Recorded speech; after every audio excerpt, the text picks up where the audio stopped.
24वां अध्याय इंद्र यज्ञ निवारण। श्री सुखदेव जी कहते हैं, परीक्षित, भगवान श्री कृष्ण बलराम जी के साथ वृंदावन में रहकर अनेकों प्रकार की लीलाएं कर रहे थे।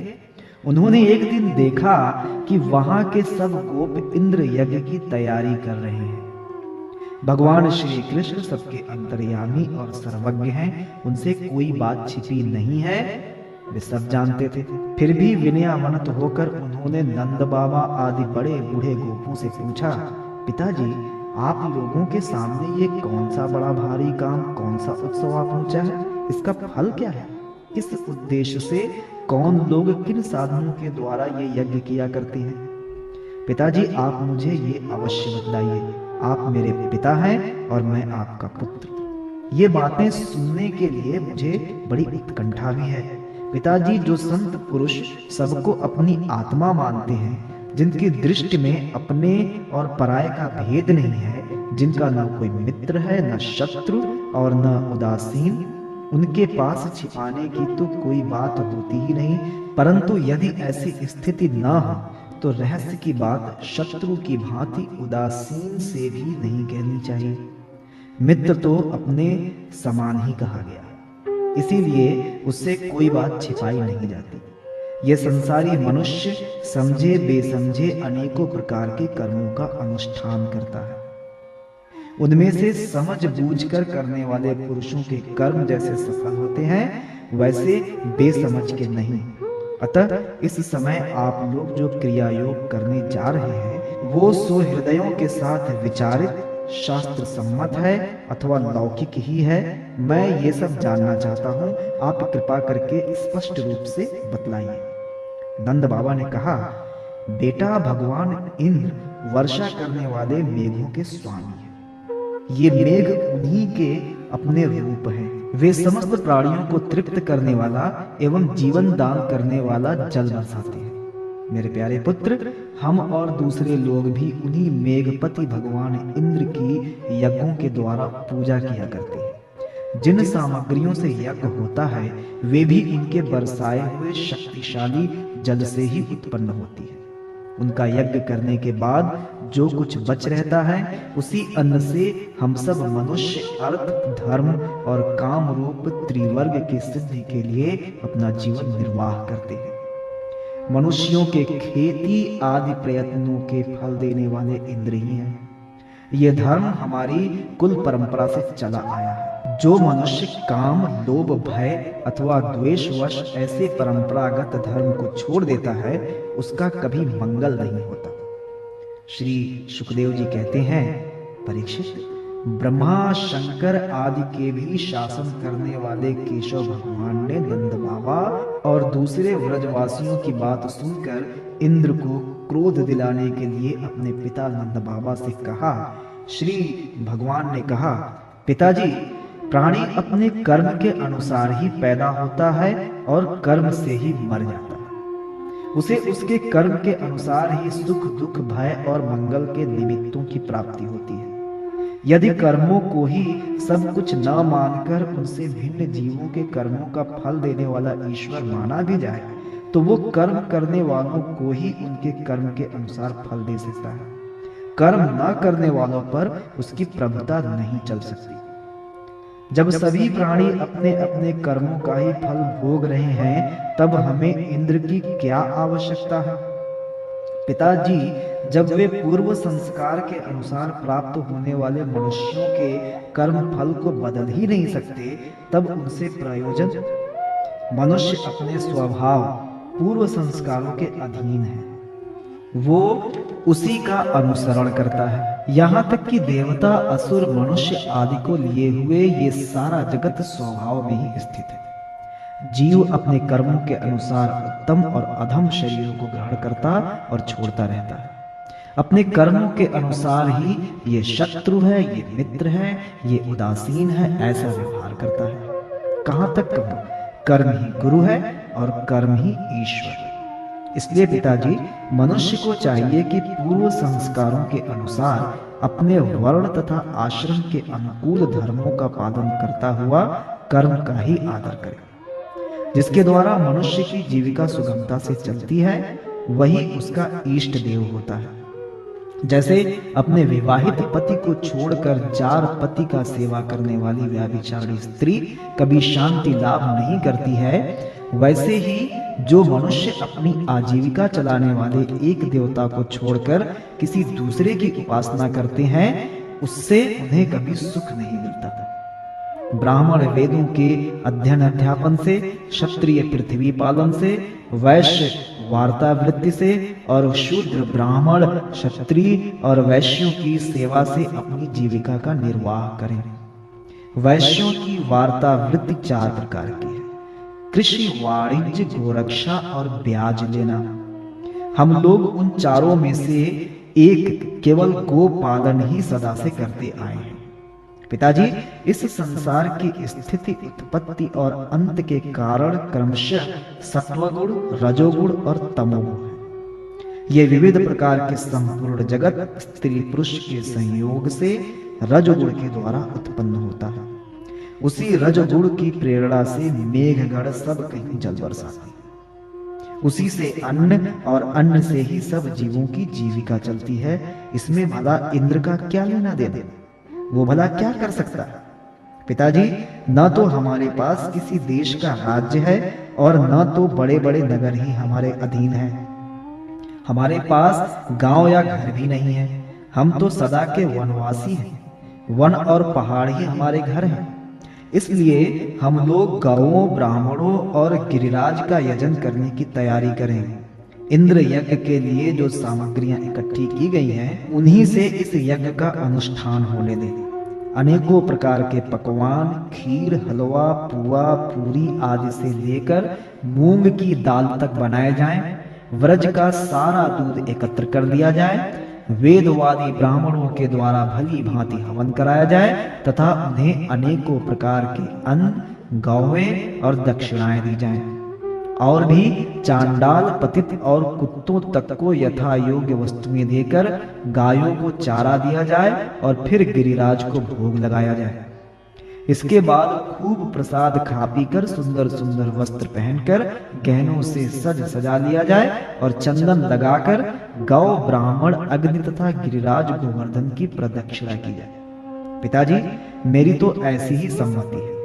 यदि आप लोगों को रुचे तो ऐसा ही कीजिए। ऐसा यज्ञ गौ, ब्राह्मण और गिरिराज को तो प्रिय होगा ही, मुझे भी बहुत प्रिय है। श्री सुखदेव जी कहते हैं, परीक्षित, कालात्मा भगवान की इच्छा थी कि इंद्र का घमंड चूर चूर कर दे।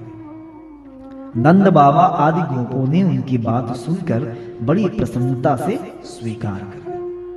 भगवान श्री कृष्ण ने जिस प्रकार यज्ञ करने को कहा था, वैसा ही यज्ञ उन्होंने प्रारंभ किया। पहले ब्राह्मणों से स्वस्ति वाचन कराकर उसी सामग्री से गिरिराज और ब्राह्मणों को सादर भेंट दी तथा गौओं को हरी भरी घास खिलाई। इसके बाद नंद बाबा आदि गोपों ने गौओं को आगे करके गिरिराज की प्रदक्षिणा की। ब्राह्मणों का आशीर्वाद प्राप्त करके वे और गोपियां भली भांति श्रृंगार करके और बैलों से जुती गाड़ियों पर सवार होकर भगवान श्री कृष्ण की लीलाओं का गान करती हुई गिरिराज की परिक्रमा करने लगी। भगवान श्री कृष्ण गोपों को विश्वास दिलाने के लिए गिरिराज के ऊपर एक दूसरा विशाल शरीर धारण करके प्रकट हो गए तथा मैं गिरिराज हूँ, इस प्रकार कहते हुए सारी सामग्री आरोगने लगे। भगवान श्री कृष्ण ने अपने उस स्वरूप को दूसरे व्रजवासियों के साथ स्वयं भी प्रणाम किया और कहने लगे, देखो कैसा आश्चर्य है, गिरिराज ने साक्षात प्रकट होकर हम पर कृपा की।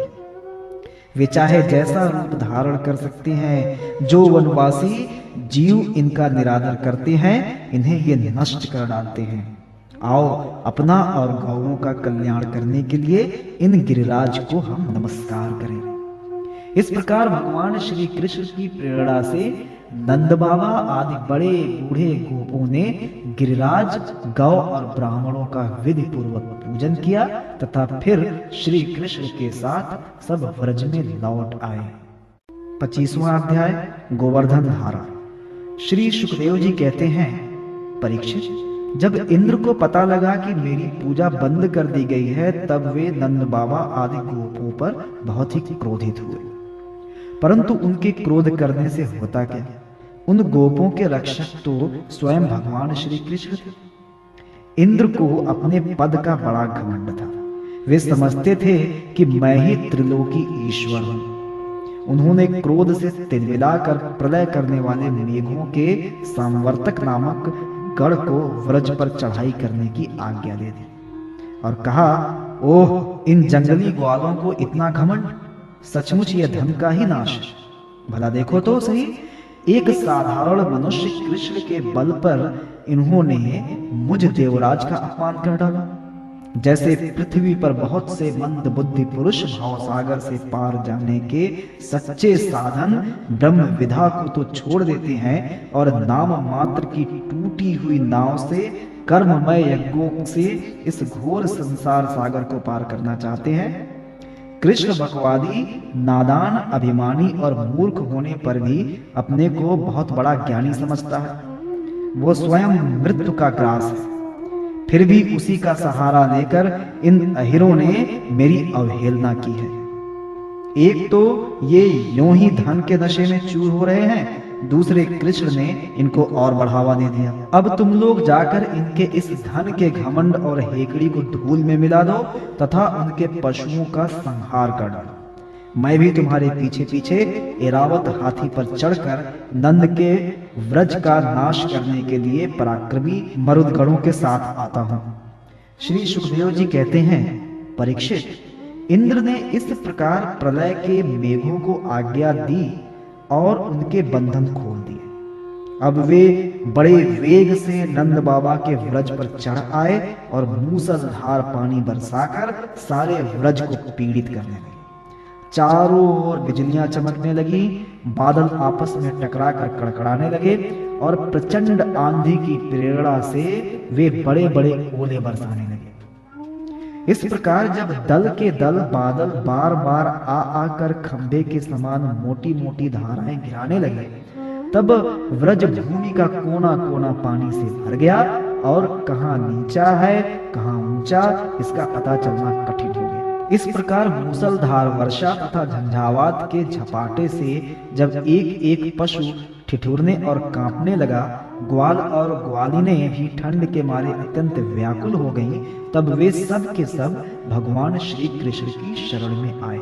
मूसलधार वर्षा से सताए जाने के कारण सब ने अपने अपने सिर और बच्चों को निहुरकर अपने शरीर के नीचे छिपा लिया और वे कांपते कांपते भगवान की चरण शरण में पहुंचे और बोले, प्यारे श्री कृष्ण, तुम बड़े भाग्यवान हो।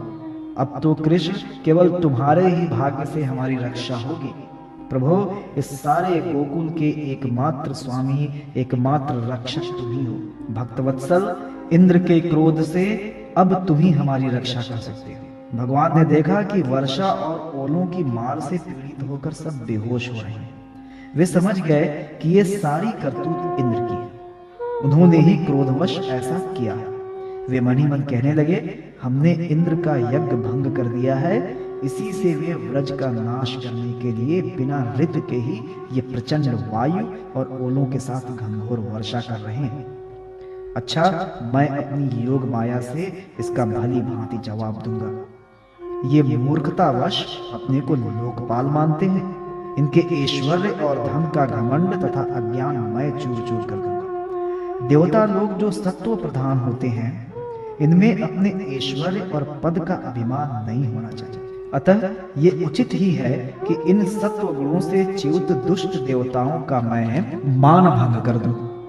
इससे अंत में उन्हें शांति ही मिलेगी। ये सारा व्रज मेरे आश्रित है, मेरे द्वारा स्वीकृत है और एकमात्र मैं ही इसका रक्षक हूं।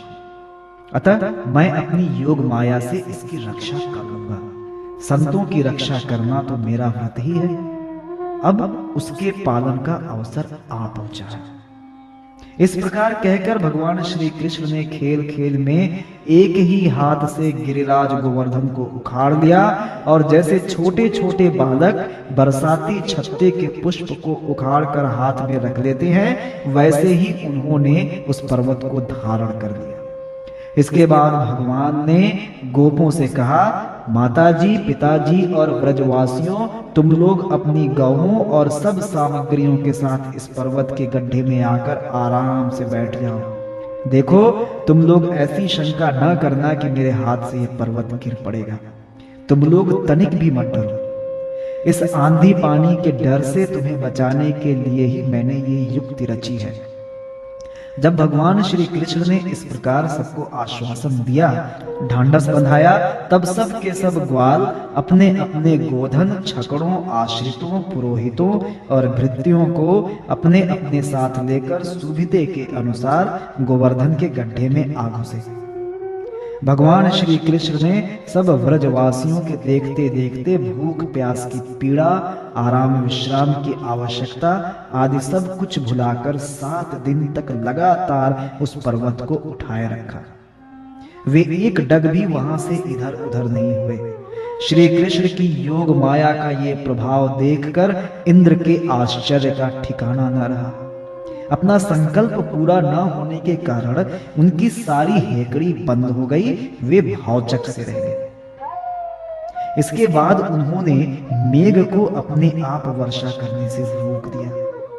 जब गोवर्धनधारी भगवान श्री कृष्ण ने देखा कि वो भयंकर आंधी और घनघोर वर्षा बंद हो गई है, आकाश से बादल छट गए हैं और सूर्य दिखने लगे, तब उन्होंने गोपों से कहा, मेरे प्यारे गोपों, अब तुम निडर हो जाओ और अपनी स्त्रियों, गोधन तथा बच्चों के साथ बाहर निकलो। देखो, अब आंधी पानी बंद हो गया तथा नदियों का पानी भी उतर गया। भगवान की ऐसी आज्ञा पाकर अपने अपने गोधन, स्त्रियों, बच्चों और बूढ़ों को साथ ले तथा अपनी सामग्री छकड़ों पर लाद कर धीरे धीरे सब लोग बाहर निकल आए। सर्वशक्तिमान भगवान श्री कृष्ण ने भी सब प्राणियों के देखते देखते खेल खेल में ही गिरिराज को पूर्ववत उसके स्थान पर रख दिया। व्रजवासियों का हृदय प्रेम के आवेग से भर रहा था। पर्वत को रखते ही वे भगवान श्री कृष्ण के पास दौड़ आए। कोई उन्हें हृदय से लगाने और कोई चूमने लगा। सबने उनका सत्कार किया। बड़ी बूढ़ी गोपियों ने बड़े आनंद और स्नेह से दही, चावल, जल आदि से उनका मंगल तिलक किया और उन्मुक्त हृदय से शुभ आशीर्वाद दिए। यशोदा रानी, रोहिणी जी, नंद बाबा और भगवानों में श्रेष्ठ बलराम जी ने स्नेहातुर होकर श्री कृष्ण को हृदय से लगा लिया तथा आशीर्वाद दिए। परीक्षित, उस समय आकाश में स्थित देवता, साध्य, सिद्ध, गंधर्व और चारण आदि प्रसन्न होकर भगवान की स्तुति करते हुए उन पर फूलों की वर्षा करने लगे। राजन, स्वर्ग में देवता लोग शंख और नौबत बजाने लगे। तुम्बुर आदि गंधर्व भगवान की मधुर लीला का गान करने लगे। इसके बाद भगवान श्री कृष्ण ने व्रज की यात्रा की। उनके बगल में बलराम जी चल रहे थे और उनके प्रेमी ग्वालवाल उनकी सेवा कर रहे थे। उनके साथ ही प्रेममयी गोपियां भी अपने हृदय को आकर्षित करने वाले, उसमें प्रेम जगाने वाले भगवान की गोवर्धन धारण आदि लीलाओं का गान करती हुई बड़े आनंद से व्रज में लौट आई। 26वां अध्याय, नंद बाबा से गोपों की श्री कृष्ण के प्रभाव के विषय में बातचीत। श्री सुखदेव जी कहते हैं, परीक्षित, व्रज के गोप भगवान श्री कृष्ण के ऐसे अलौकिक कर्म देखकर बड़े आश्चर्य में पड़ गए। उन्हें भगवान की अनंत शक्ति का पता था नहीं। वे इकट्ठे होकर आपस में इस प्रकार कहने लगे, इस बालक के ये कर्म बड़े अलौकिक हैं। इसका हमारे जैसे गंवार ग्रामीणों में जन्म लेना तो इसके लिए बड़ी निंदा की बात है। ये भला कैसे उचित हो सकता है? जैसे गजराज कोई कमल उखाड़कर उसे ऊपर उठा ले और धारण करे, वैसे ही इस नन्हे से 7 वर्ष के बालक ने एक ही हाथ से गिरिराज गोवर्धन को उखाड़ दिया और खेल खेल में 7 दिनों तक उठाए रखा। ये साधारण मनुष्य के लिए भला कैसे संभव है? जब ये नन्हा सा बच्चा उस समय बड़ी भयंकर राक्षसी पूतना आई और इसने आंख बंद किए किए ही उसका स्तन तो पिया ही, प्राण भी पी डाले, ठीक वैसे ही जैसे काल शरीर की आयु को निगल जाता है। जिस समय ये केवल 3 महीने का था और छकड़े के नीचे सोकर रो रहा था, उस समय रोते रोते इसने ऐसा पांव उछाला कि इसकी ठोकर से वो बड़ा भारी छकड़ा उलटकर गिर ही पड़ा। उस समय तो ये 1 ही वर्ष का था जब दैत्य बवंडर के रूप में इसे बैठे बैठे आकाश में उड़ा ले गया था। तुम सब जानते ही हो कि इसने उस तृणाव्रत दैत्य को गला घोंटकर मार डाला। उस दिन की बात तो सभी जानते हैं कि माखन चोरी करने पर यशोदा जी ने इसे ऊखल से बांध दिया था। ये घुटनों के बल बकाया खींचते खींचते उन दोनों विशाल अर्जुन वृक्षों के बीच में से निकल गया और उन्हें उखाड़ ही डाला। जब ये ग्वाल बाल और बलराम जी के साथ बछड़ों को चराने के लिए वन में गया हुआ था, उस समय इसको मार डालने के लिए एक दैत्य बगुले के रूप में आया और इसने दोनों हाथों से उसके दोनों ठोर पकड़कर उसे तिनके की तरह चीर डाला। जिस समय इसको मार डालने की इच्छा से एक दैत्य बछड़े के रूप में बछड़ों के झुंड में घुस गया, उस समय इसने उस दैत्य को खेल ही खेल में मार डाला और उसे कैथ के पेड़ों पर पटक कर उन पेड़ों को भी गिरा दिया। इसने बलराम जी के साथ मिलकर गधे के रूप में रहने वाले धेनुकासुर तथा उसके भाई बंधुओं को भी मार डाला और पके हुए फलों से पूर्ण ताल वन को सबके लिए उपयोगी और मंगलमय बना दिया। इसी ने बलशाली बलराम जी के द्वारा क्रूर प्रलंबासुर को मरवा डाला तथा दावानल से गौवों और ग्वाल बालों को उबार दिया। यमुना जल में रहने वाला कालिय नाग कितना विषैला था, परंतु इसने उसका भी मान मर्दन कर उसे बलपूर्वक देह से निकाल दिया और यमुना जी का जल सदा के लिए विष रहित अमृतमय बना दिया। नंद जी, हम ये भी देखते हैं कि तुम्हारे इस सांवले बालक पर हम सभी व्रजवासियों का अनंत प्रेम है और इसका भी हम पर स्वाभाविक ही स्नेह है। क्या आप बतला सकते हैं कि इसका क्या कारण है? भला कहाँ तो ये 7 वर्ष का नन्हा सा बालक और कहाँ इतने बड़े गिरिराज को 7 दिनों तक उठाए रखना। ब्रजराज, इसी से तो तुम्हारे पुत्र के संबंध में हमें बड़ी शंका हो रही है। नंद बाबा ने कहा, गोपों, तुम लोग सावधान होकर मेरी बात सुनो। मेरे बालक के विषय में तुम्हारी शंका दूर हो जाए, क्योंकि महर्षि गर्ग ने इस बालक को देखकर इसके विषय में ऐसा ही कहा, तुम्हारा ये बालक प्रत्येक युग में शरीर ग्रहण करता है। विभिन्न युगों में इसने श्वेत, रक्त और पीत ये भिन्न भिन्न रंग स्वीकार किए थे। इस बार ये कृष्ण वर्ण हुआ है। नंद जी, ये तुम्हारा पुत्र पहले कहीं वसुदेव के घर भी पैदा हुआ था, इसलिए इस रहस्य को जानने वाले लोग इसका नाम श्रीमान वासुदेव है ऐसा कहते हैं। तुम्हारे पुत्र के गुण और कर्मों के अनुरूप और भी बहुत से नाम हैं तथा बहुत से रूप। मैं तो उन नामों को जानता हूं, परंतु संसार के साधारण लोग नहीं जानते। ये तुम लोगों का परम कल्याण करेगा। समस्त गोप और गौओं को ये बहुत ही आनंदित करेगा। इसकी सहायता से तुम लोग बड़ी बड़ी विपत्तियों को बड़ी सुगमता से पार कर लोगे। व्रजराज, पूर्व काल में एक बार पृथ्वी में कोई राजा नहीं रह गया था। डाकुओं ने चारों ओर लूट खसोट मचा रखी थी। तब तुम्हारे इसी पुत्र ने सज्जन पुरुषों की रक्षा की और इससे बल पाकर उन लोगों ने लुटेरों पर विजय प्राप्त की। नंद बाबा, जो तुम्हारे इस सांवले शिशु से प्रेम करते हैं वे बड़े भाग्यवान हैं। जैसे विष्णु भगवान के कर कमलों की छत्र छाया में रहने वाले देवताओं को असुर नहीं जीत सकते, वैसे ही इससे प्रेम करने वालों को भीतरी या बाहरी किसी भी प्रकार के शत्रु नहीं जीत सकते। नंद जी, चाहे जिस दृष्टि से देखें, गुण से, ऐश्वर्य और सौंदर्य से, कीर्ति और प्रभाव से, तुम्हारा बालक स्वयं भगवान नारायण के समान ही है। अतः इस बालक के अलौकिक कार्यों को देखकर आश्चर्य नहीं करना चाहिए।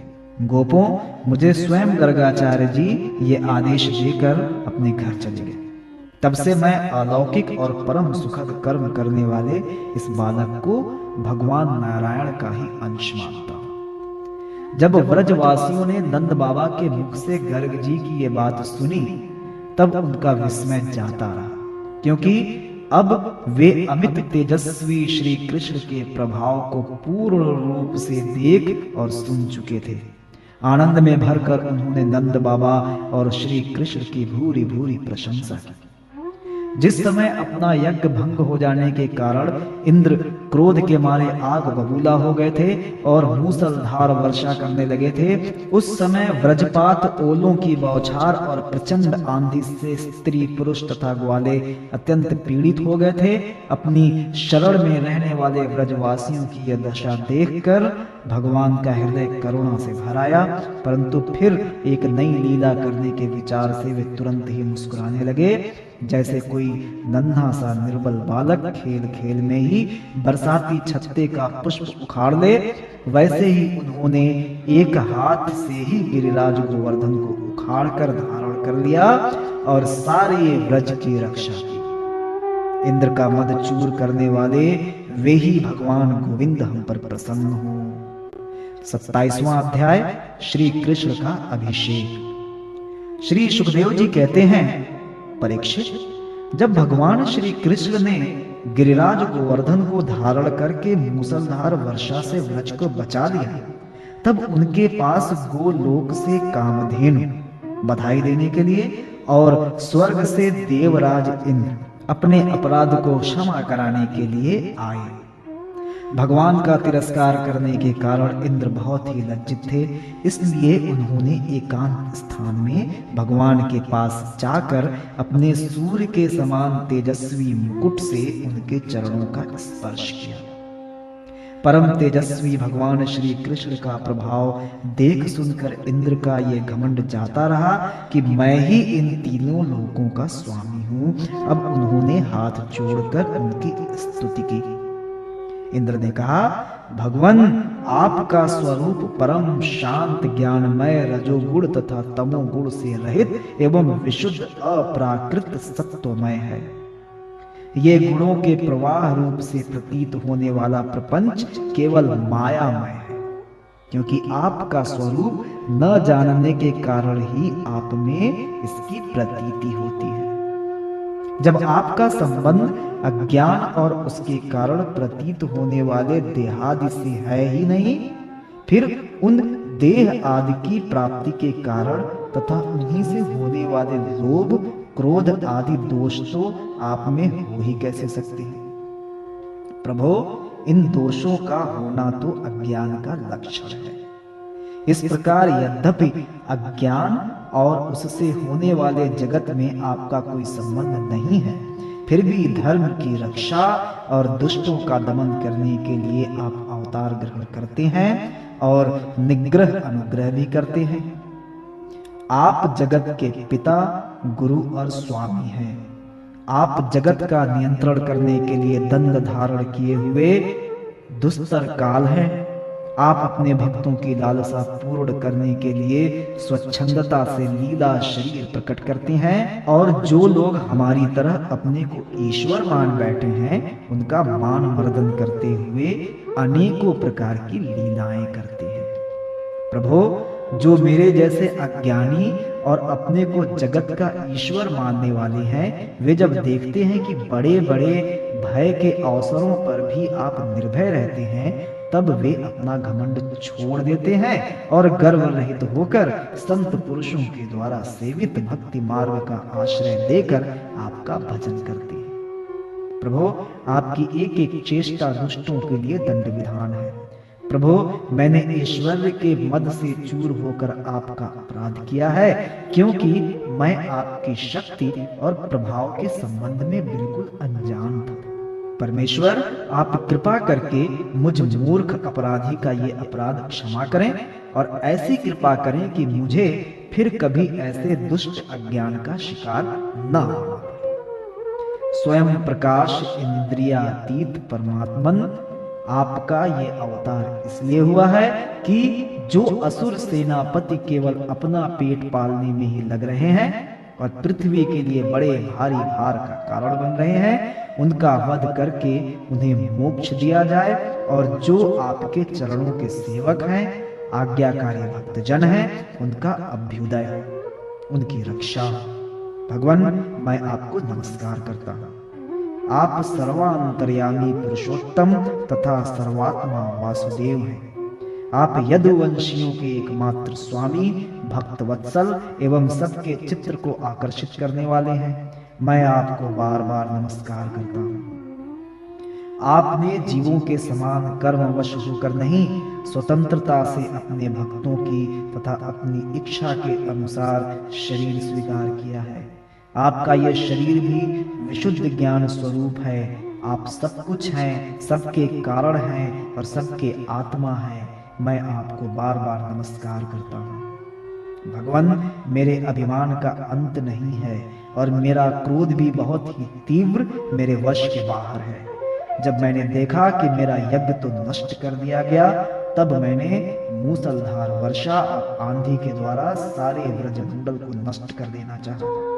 परंतु प्रभु, आपने मुझ पर बहुत ही अनुग्रह किया। मेरी चेष्टा व्यर्थ होने से मेरे घमंड की जड़ उखड़ गई। आप मेरे स्वामी हैं, गुरु हैं और मेरे आत्मा हैं। मैं आपकी शरण में हूँ। श्री सुखदेव जी कहते हैं, परीक्षित, जब देवराज इंद्र ने भगवान श्री कृष्ण की इस प्रकार स्तुति की, तब उन्होंने हंसते हुए मेघ के समान गंभीर वाणी से इंद्र को संबोधन करके कहा।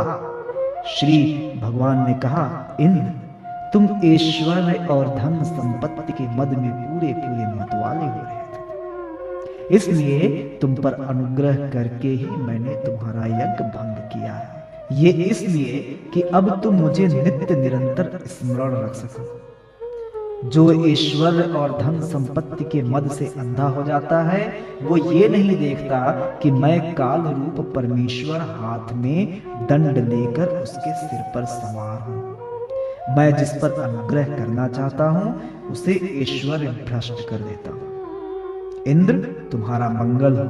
अब तुम अपनी राजधानी अमरावती में जाओ और मेरी आज्ञा का पालन करो। अब कभी घमंड न करना। नित्य निरंतर मेरी सन्निधि का, मेरे संयोग का अनुभव करते रहना और अपने अधिकार के अनुसार उचित रीति से मर्यादा का पालन करना। परीक्षित, भगवान इस प्रकार आज्ञा दे ही रहे थे कि मनस्विनी कामधेनु ने अपनी संतानों के साथ गोप वेशधारी परमेश्वर श्री कृष्ण की वंदना की और उनको संबोधित करके कहा। कामधेनु ने कहा, सच्चिदानंद स्वरूप श्री कृष्ण, आप महायोगी योगेश्वर हैं। आप स्वयं विश्व हैं, विश्व के परम कारण हैं, अच्युत हैं। संपूर्ण विश्व के स्वामी, आपको अपने रक्षक के रूप में प्राप्त कर हम सनात हो गई। आप जगत के स्वामी हैं, परंतु हमारे तो परम पूजनीय आराध्य देव ही हैं। प्रभु, इंद्र त्रिलोकी के इंद्र हुआ करें, परंतु हमारे इंद्र तो आप ही हैं। अतः आप ही गौ, ब्राह्मण, देवता और साधुजनों की रक्षा के लिए हमारे इंद्र बन जाइए। हम गौएं ब्रह्मा जी की प्रेरणा से आपको अपना इंद्र मानकर अभिषेक करेंगे। विश्वात्मन, आपने पृथ्वी का भार उतारने के लिए ही अवतार धारण किया है। श्री सुखदेव जी कहते हैं, परीक्षित, भगवान श्री कृष्ण से ऐसा कहकर कामधेनु ने अपने दूध से और देव माताओं की प्रेरणा से देवराज इंद्र ने ऐरावत की सूंड के द्वारा लाए हुए आकाश गंगा के जल से देवर्षियों के साथ यदुनाथ श्री कृष्ण का अभिषेक किया और उन्हें गोविंद नाम से संबोधित किया।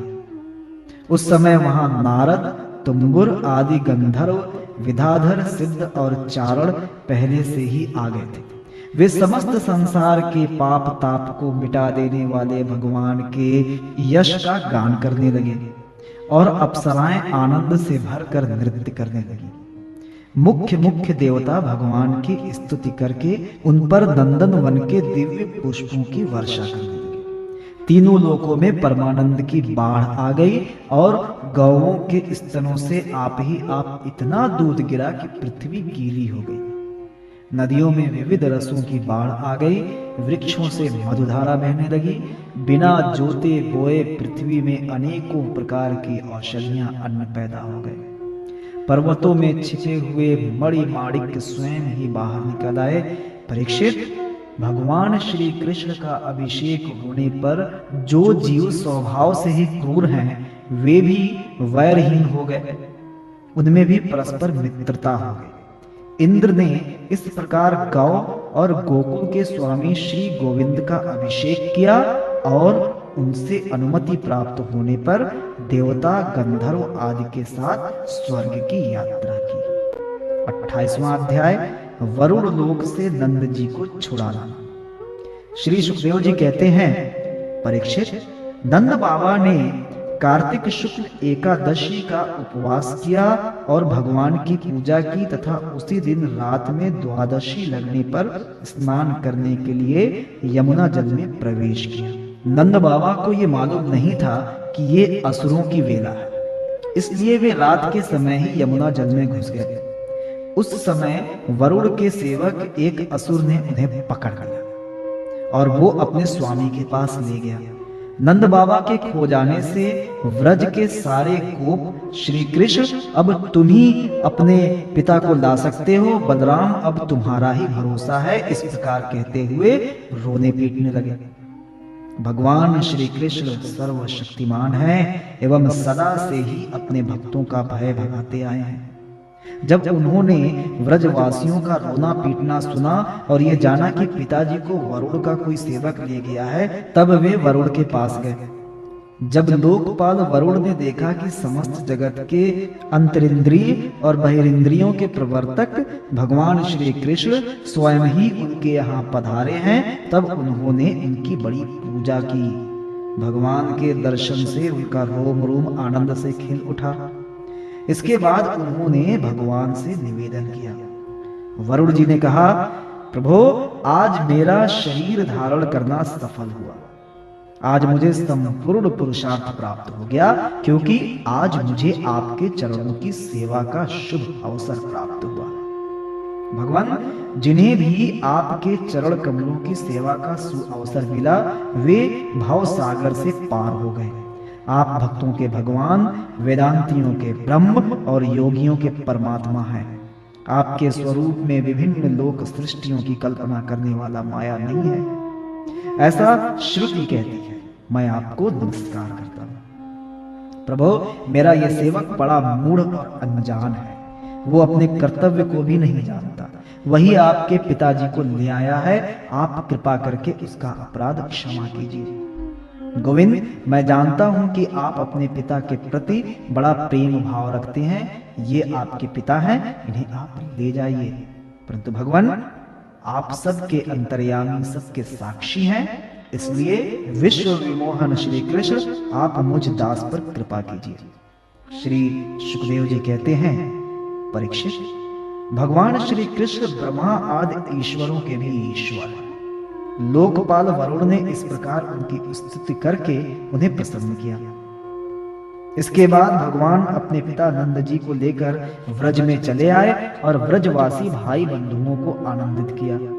नंद बाबा ने वरुण लोक में लोकपाल के इंद्रियातीत ऐश्वर्य और सुख संपत्ति को देखा तथा ये भी देखा कि वहां के निवासी उनके पुत्र श्री कृष्ण के चरणों में झुक झुक कर प्रणाम कर रहे हैं। उन्हें बड़ा विस्मय हुआ। उन्होंने व्रज में आकर अपने जाति भाइयों को ये सब बातें सुनाई। परीक्षित, भगवान के प्रेमी को ये सुनकर ऐसा समझने लगे कि अरे, ये तो स्वयं भगवान है। तब उन्होंने मन ही मन बड़ी उत्सुकता से विचार किया कि क्या कभी जगदीश्वर भगवान श्री कृष्ण हम लोगों को भी अपना वो मायातीत स्वधाम, जहां केवल इनके प्रेमी भक्त ही जा सकते हैं, दिखलाएंगे। परीक्षित, भगवान श्री कृष्ण स्वयं सर्वदर्शी हैं, भला उनसे ये बात कैसे छिपी रहती। वे अपने आत्मीय गोपों की ये अभिलाषा जान गए और उनका संकल्प सिद्ध करने के लिए कृपा से भरकर इस प्रकार सोचने लगे। इस संसार में जीव अज्ञानवश शरीर में आत्म बुद्धि करके भली भांति की कामना और उनकी पूर्ति के लिए नाना प्रकार के कर्म करता है। फिर उनके पश्चात देवता, मनुष्य, पशु, पक्षी आदि ऊंची नीची योनियों में भटकता फिरता है। अपनी असली गति को, आत्म स्वरूप को नहीं पहचान पाता। परम दयालु भगवान श्री कृष्ण ने इस प्रकार सोचकर उन गोपों को माया अंधकार से अतीत अपना परम धाम दिखलाया। भगवान ने पहले उनको उन ब्रह्म का साक्षात्कार करवाया जिसका स्वरूप सत्य, ज्ञान, अनंत, सनातन और ज्योति स्वरूप है तथा समाधिनिष्ठ गुणातीत पुरुष ही जिसे देख पाते हैं। जिस जलाशय में अक्रूर को भगवान ने अपना स्वरूप दिखलाया था, उसी ब्रह्म स्वरूप ब्रह्म हृदय में भगवान उन गोपों को ले गए जहां उन लोगों ने उसमें डुबकी लगाई। वे ब्रह्म हृदय में प्रवेश कर गए।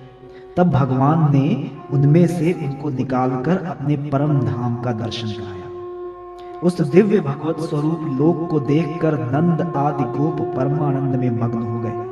वहां उन्होंने देखा कि सारे वेद मूर्तिमान होकर भगवान श्री कृष्ण की स्तुति कर रहे हैं। ये देखकर वे सब के सब परम विस्मित हो गए। अब तक के सभी भक्तों ने उस चरण रज का सेवन किया है। उन्हीं के समान हम भी तुम्हारी उसी चरण रज की शरण में आई हैं। भगवान, अब तक जिसने भी तुम्हारे चरणों की शरण ली उसके सारे कष्ट तुमने मिटा दिए। अब तुम हम पर भी कृपा करो, हमें भी अपने प्रसाद का भाजन बनाओ। हम तुम्हारी सेवा करने की आशा अभिलाषा से घर, गांव, कुटुंब सब कुछ छोड़कर तुम्हारे युगल चरणों की शरण में आई हैं।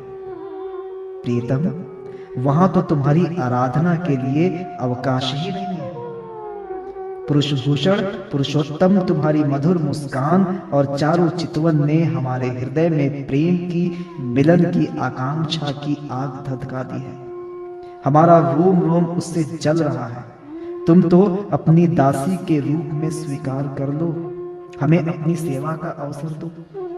प्रियतम, तुम्हारा सुंदर मुख कमल जिस पर घुंघराली अलके झलक रही हैं, तुम्हारे ये कमनीय कपोल जिन पर सुंदर सुंदर कुंडल अपना अनंत सौंदर्य बिखेर रहे हैं, तुम्हारे ये मधुर अधर जिनकी सुधा सुधा को भी लजाने वाली है, तुम्हारी ये नयन मनोहारी चितवन जो मंद मंद मुस्कान से उल्लसित हो रही है, तुम्हारी ये दोनों भुजाएं जो शरणागतों को अभयदान देने में अत्यंत उदार हैं, और तुम्हारा ये वक्ष स्थल जो लक्ष्मी जी का सौंदर्य की एकमात्र देवी का नित्य क्रीड़ा स्थल है, देखकर हम सब तुम्हारी दासी हो गई हैं।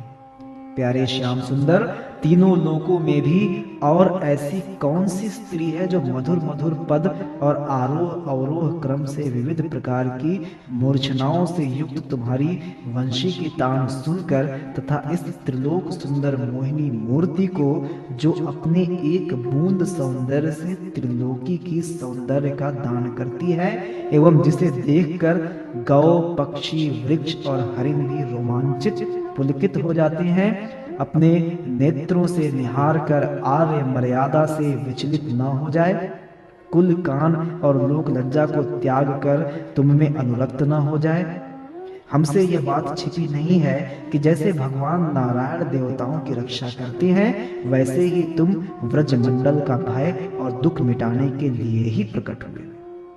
और यह भी स्पष्ट ही है कि दीन दुखियों पर तुम्हारा बड़ा प्रेम, बड़ी कृपा है। प्रियतम, हम भी बड़ी दुखिनी हैं। तुम्हारे मिलन की आकांक्षा की आग से हमारा वक्ष स्थल जल रहा है। तुम अपनी इन दासियों के वक्ष स्थल और सिर पर अपने कोमल कर कमल रखकर इन्हें अपना लो, हमें जीवन दान दो। श्री सुखदेव जी कहते हैं, परीक्षित, भगवान श्री कृष्ण सनकादि योगियों और शिवादि योगेश्वरों के भी ईश्वर है। जब उन्होंने गोपियों की व्यथा और व्याकुलता से भरी वाणी सुनी, तब उनका हृदय दया से भर गया। और यद्यपि वे आत्मा राम हैं, अपने आप में रमण करते रहते हैं, उन्हें अपने अतिरिक्त और किसी भी बाह्य वस्तु की अपेक्षा नहीं है, फिर भी उन्होंने हंसकर उनके साथ क्रीड़ा प्रारंभ की। भगवान श्री कृष्ण ने अपनी भावभंगी और चेष्टाएं गोपियों के अनुकूल कर दी, फिर भी वे अपने स्वरूप में ज्यों के त्यों एकरस स्थित थे, अच्युत थे। जब वे खुलकर हंसते, तब उनके उज्जवल उज्जवल दांत कुंदकली के समान जान पड़ते। उनकी प्रेम भरी चितवन से और उनके दर्शन के आनंद से गोपियों का मुख कमल प्रफुल्लित हो गया। वे उन्हें चारों ओर से घेर कर खड़ी हो गई। उस समय श्री कृष्ण की ऐसी शोभा हुई मानो अपनी पत्नी तारिकाओं से घिरे हुए चंद्रमा ही हो। गोपियों के शत शत यूथों के स्वामी भगवान श्री कृष्ण बैजंती माला पहने वृंदावन को शोभायमान करते हुए विचरण करने लगे। कभी गोपियां अपने प्रीतम श्री कृष्ण के गुण और लीलाओं का गान करती, तो कभी श्री कृष्ण गोपियों के प्रेम और सौंदर्य के गीत गाने लगते। इसके बाद भगवान श्री कृष्ण ने गोपियों के साथ यमुना जी के पावन पुलिन पर, जो कपूर के समान चमकीली बालू से जगमगा रहा था, पदार्पण किया। वो यमुना जी की तरल तरंगों के स्पर्श से, शीतल और कुमुदिनी की सहज सुगंध से सुवासित वायु के द्वारा सेवित हो रहा था। उस आनंदप्रद पुलिन पर भगवान ने गोपियों के साथ क्रीड़ा की। हाथ फैलाना, आलिंगन करना, गोपियों के हाथ दबाना, उनकी चोटी, जंघा, नीवी और स्तन आदि का स्पर्श करना, विनोद करना, नक्षत्र करना, विनोदपूर्ण चितवन से देखना और मुस्काना, इन क्रियाओं के द्वारा गोपियों के दिव्य कामरस को, परमोज्वल प्रेम भाव को उत्तेजित करते हुए भगवान श्री कृष्ण उन्हें क्रीड़ा द्वारा आनंदित करने लगे।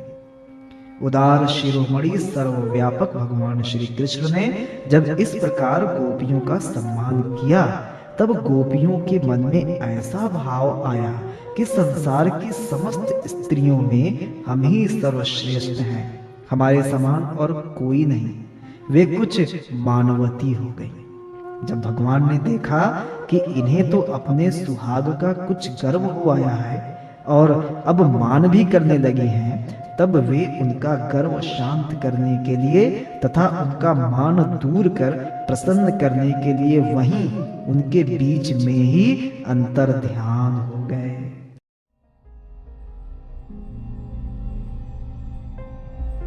तीसवां अध्याय, श्री कृष्ण के विरह में गोपियों की दशा। श्री सुखदेव जी कहते हैं, परीक्षित, भगवान सहसा अंतर ध्यान हो गए। उन्हें न देखकर व्रज युवतियों की वैसी ही दशा हो गई जैसे यूथपति गजराज के बिना हथिनियों की होती है। उनका हृदय विरह की ज्वाला से जलने लगा। भगवान श्री कृष्ण की मदोन्मत्त गजराज की सी चाल, प्रेम भरी मुस्कान, विलास भरी चितवन, मनोरम प्रेमालाप, भिन्न भिन्न प्रकार की लीलाओं तथा श्रृंगार रस की भावभंगियों ने उनके चित्त को चुरा लिया था। वे प्रेम की मतवाली गोपियां श्री कृष्णमय हो गईं और फिर श्री कृष्ण की विभिन्न चेष्टाओं का अनुकरण करने लगीं। अपने प्रियतम श्री कृष्ण की चाल ढाल, हास विलास और चितवन बोलन आदि में श्री कृष्ण की प्यारी गोपियां उनके समान ही बन गईं। उनके शरीर में भी वही गति मति, वही भावभंगी उतर आई। वे अपने को सर्वथा भूलकर श्री कृष्ण स्वरूप हो गईं और उन्हीं के लीला विलास का अनुकरण करती हुई मैं श्री कृष्ण ही हूं, इस प्रकार कहने लगी। वे सब परस्पर मिलकर ऊंचे स्वर से उन्हीं के गुणों का गान करने लगीं और मतवाली होकर एक वन से दूसरे वन में, एक झाड़ी से दूसरी झाड़ी में जा जाकर श्री कृष्ण को ढूंढने लगीं। परीक्षित, भगवान श्री कृष्ण कहीं दूर थोड़े ही गए थे। वे तो समस्त जड़ चेतन पदार्थों में तथा उनके बाहर भी आकाश के समान एक रस स्थित ही हैं। वे वहीं थे, उन्हीं में थे, परंतु उन्हें न देखकर गोपियां वनस्पतियों से, पेड़ पौधों से उनका पता पूछने लगीं। गोपियों ने पहले बड़े बड़े वृक्षों से जाकर पूछा, हे पीपल, पाकर और बरगद, नंद नंदन श्याम सुंदर अपनी प्रेम भरी मुस्कान और चितवन से हमारा मन चुराकर चले गए हैं। क्या तुम लोगों ने उन्हें देखा है? कुर्बक, अशोक, नागकेशर, पुन्नाग और चंपा, बलराम जी के छोटे भाई जिनकी मुस्कान मात्र से बड़ी बड़ी मानिनियों का मान मर्दन हो जाता है, इधर आए थे क्या? अब उन्होंने स्त्री जाति के पौधों से कहा, बहन तुलसी, तुम्हारा हृदय तो बड़ा कोमल है, तुम तो सभी लोगों का कल्याण चाहती हो। भगवान के चरणों में तुम्हारा प्रेम तो है ही, वे भी तुमसे बहुत प्यार करते हैं। तभी तो भंवरों के मंडराते रहने पर भी वे तुम्हारी माला नहीं उतारते, सर्वदा पहने रहते हैं। क्या तुमने अपने परम प्रियतम श्याम सुंदर को देखा है? प्यारी मालती, मल्लिके, जाति और जूही, तुम लोगों ने कदाचित हमारे प्यारे माधव को देखा होगा। क्या वे अपने कोमल करों से स्पर्श करके तुम्हें आनंदित करते हुए इधर से गए हैं? रसाल, प्रियाल, कटहल, पीतशाल, कचनार, जामुन, आक, बेल, मौलसिरी, आम, कदम्ब और नीम तथा अन्यान्य यमुना के तट पर विराजमान सुखी तरुवरों, तुम्हारा जन्म जीवन केवल परोपकार के लिए है। श्री कृष्ण के बिना हमारा जीवन सूना हो रहा है। हम बेहोश हो रही हैं। तुम हमें उन्हें पाने का मार्ग बता दो। भगवान की प्रेयसी पृथ्वी देवी, तुमने ऐसी कौन सी तपस्या की है कि श्री कृष्ण के चरण कमलों का स्पर्श प्राप्त करके तुम आनंद से भर रही हो और तृण लता आदि के रूप में अपना रोमांच प्रकट कर रही हो? तुम्हारा यह उल्लास विलास श्री कृष्ण के चरण स्पर्श के कारण है अथवा वामनावतार में विश्व रूप धारण करके उन्होंने तुम्हें जो नापा था उसके कारण है? कहीं उनसे भी पहले वराह भगवान के अंग संग के कारण तो तुम्हारी यह दशा नहीं हो रही है? अरि सखी, हरिणियों, हमारे श्याम सुंदर के अंग संग से सुषमा सौंदर्य की धारा बहती रहती है। वे कहीं अपनी प्राण प्रिया के साथ तुम्हारे नयनों को परमानंद का दान करते हुए इधर से ही तो नहीं गए हैं? देखो देखो, यहां कुलपति श्री कृष्ण की कुंदकली की माला की मनोहर गंध आ रही है, जो उनकी परम प्रेयसी के अंग संग से लगे हुए कुछ कुंकुम में अनुरंजित रहती है। तरुवरों, उनकी माला की तुलसी में ऐसी सुगंध है कि उसकी गंध के लोभी मतवाले भौरे प्रत्येक क्षण उस पर मंडराते रहते हैं। उनके एक हाथ में लीला कमल होगा और दूसरा हाथ अपनी प्रेयसी के कंधे पर रखे होंगे। हमारे प्यारे श्याम सुंदर इधर से विचरते हुए अवश्य गए होंगे। जान पड़ता है तुम लोग उन्हें प्रणाम करने के लिए ही झुके हो, परंतु उन्होंने अपनी प्रेम भरी चितवन से भी तुम्हारी वंदना का अभिनंदन किया है या नहीं? अरे सखी, इन लताओं से पूछो। ये अपने पति वृक्षों को भुजपाश में बांधकर आलिंगन किए हुए हैं, इससे क्या हुआ? इनके शरीर में जो पुलक है, रोमांच है, वह तो भगवान के नखों के स्पर्श से ही है। अहो, इनका कैसा सौभाग्य है। परीक्षित, इस प्रकार मतवाली गोपियां प्रलाप करती हुई भगवान श्री कृष्ण को ढूंढते ढूंढते कातर हो रही थीं। अब और भी गाढ़ आवेश हो जाने के कारण वे भगवानमय होकर भगवान की विभिन्न लीलाओं का अनुकरण करने लगीं। एक पूतना बन गई तो दूसरी श्री कृष्ण बनकर उसका स्तन पीने लगी। कोई छकड़ा बन गई तो किसी ने बाल कृष्ण बनकर रोते हुए उसे पैर की ठोकर मारकर उलट दिया। कोई सखी बाल कृष्ण बनकर बैठ गई तो कोई तृणावर्त दैत्य का रूप धारण करके उसे हर ले गई। कोई गोपी पांव घसीट घसीट कर घुटनों के बल बकैयां चलने लगी और उस समय उसके पायजेब रुंझुन रुंझुन बोलने लगे। एक बनी कृष्ण तो दूसरी बनी बलराम और बहुत सी गोपियां ग्वाल बालों के रूप में हो गईं। एक गोपी बन गई वत्सासुर तो दूसरी बनी बकासुर।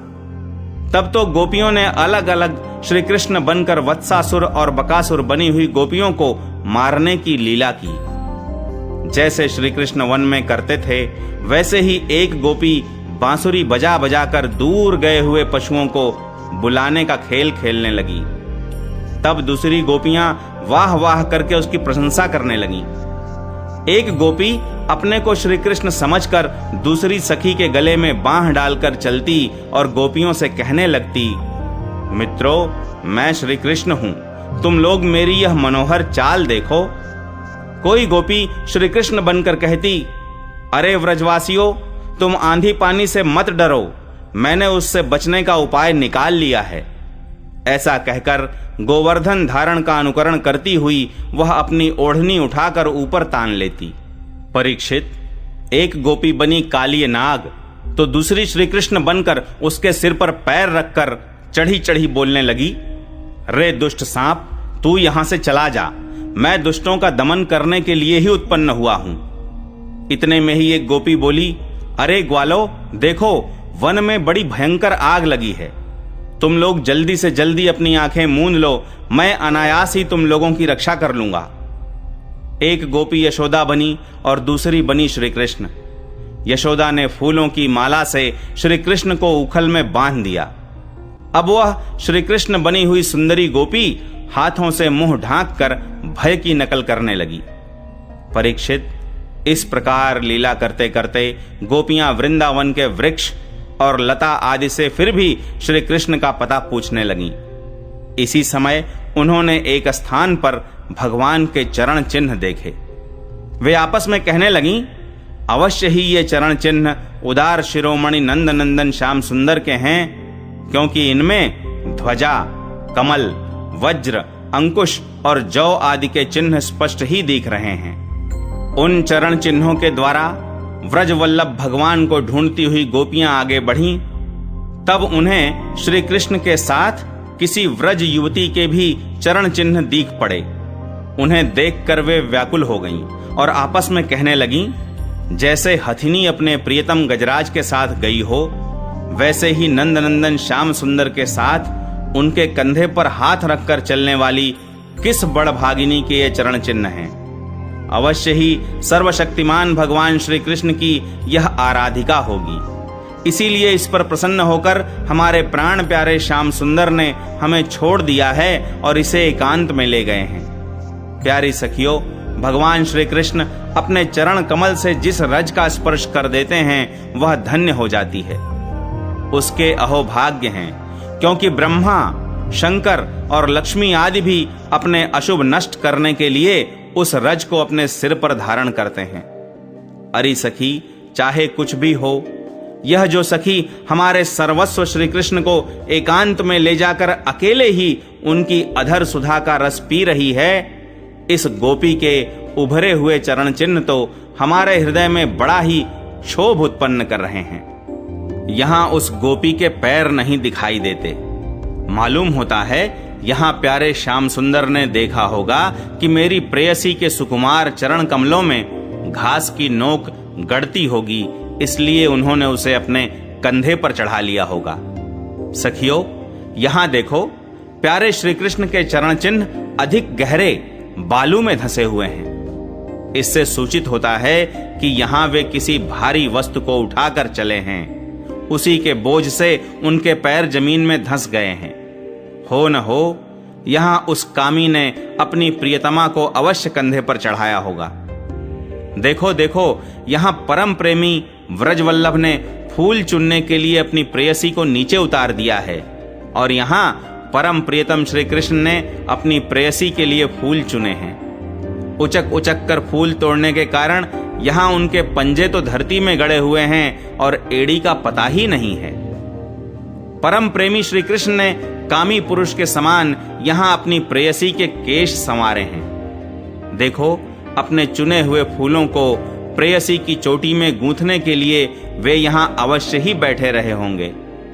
परीक्षित, भगवान श्री कृष्ण आत्मा राम हैं। वे अपने आप में ही संतुष्ट और पूर्ण हैं। जब वे अखंड हैं, उनमें दूसरा कोई है ही नहीं, तब उनमें काम की कल्पना कैसे हो सकती है।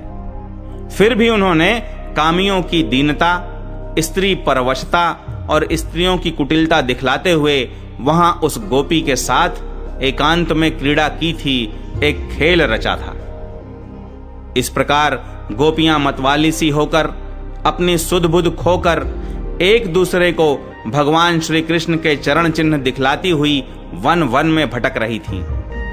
इधर भगवान श्री कृष्ण दूसरी गोपियों को वन में छोड़कर जिस भाग्यवती गोपी को एकांत में ले गए थे, उसने समझा कि मैं ही समस्त गोपियों में श्रेष्ठ हूं। इसीलिए तो हमारे प्यारे श्री कृष्ण दूसरी गोपियों को छोड़कर, जो उन्हें इतना चाहती हैं, केवल मेरा ही मान करते हैं, मुझे ही आदर दे रहे हैं। भगवान श्री कृष्ण ब्रह्मा और शंकर के भी शासक हैं। वह गोपी वन में जाकर अपने प्रेम और सौभाग्य के मद से मतवाली हो गई और उन्हीं श्री कृष्ण से कहने लगी, प्यारे, मुझसे अब तो और नहीं चला जाता। मेरे सुकुमार पांव थक गए हैं। अब तुम जहां चलना चाहो मुझे अपने कंधे पर चढ़ा कर ले चलो।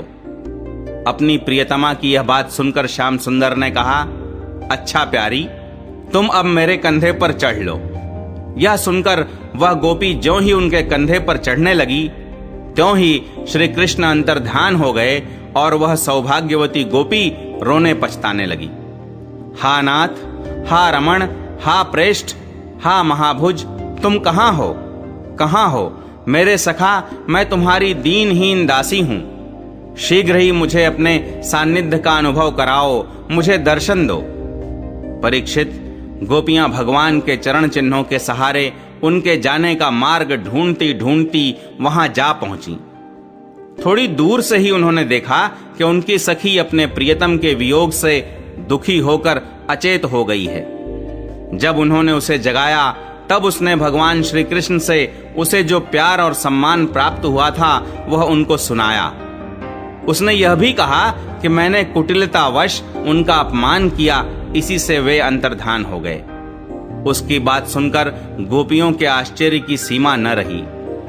इसके बाद वन में जहां तक चंद्रदेव की चांदनी छिटक रही थी वहां तक वे उन्हें ढूंढती हुई गईं। परंतु जब उन्होंने देखा कि आगे घना अंधकार है, घोर जंगल है, हम ढूंढती जाएंगी तो श्री कृष्ण और भी उसके अंदर घुस जाएंगे, तब वे उधर से लौट आईं। परीक्षित, गोपियों का मन श्री कृष्णमय हो गया था। उनकी वाणी से कृष्ण चर्चा के अतिरिक्त और कोई बात नहीं निकलती थी।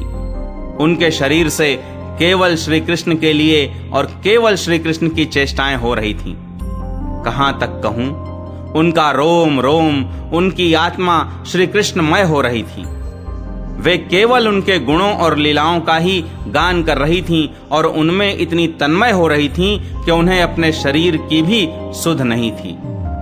फिर घर की याद कौन करता? गोपियों का रोम रोम इस बात की प्रतीक्षा और आकांक्षा कर रहा था कि जल्दी से जल्दी श्री कृष्ण आएं। श्री कृष्ण की ही भावना में डूबी हुई गोपियां यमुना जी के पावन पुलिन पर रमण रेती में लौट आईं और एक साथ मिलकर श्री कृष्ण के गुणों का गान करने लगी। 31वां अध्याय, गोपिका गीत। गोपियां विरहावेश में गाने लगी, प्यारे, तुम्हारे जन्म के कारण वैकुंठ आदि लोकों से भी व्रज की महिमा बढ़ गई है। तभी तो सौंदर्य और मृदुलता की देवी लक्ष्मी जी अपना निवास स्थान वैकुंठ छोड़कर यहां नित्य निरंतर निवास करने लगी हैं, इसकी सेवा करने लगी हैं। परंतु प्रियतम, देखो, तुम्हारी गोपियां जिन्होंने तुम्हारे चरणों में ही अपने प्राण समर्पित कर रखे हैं, वन वन में भटक कर तुम्हें ढूंढ रही हैं। हमारे प्रेम पूर्ण हृदय के स्वामी, हम तुम्हारी बिना मोल की दासी हैं।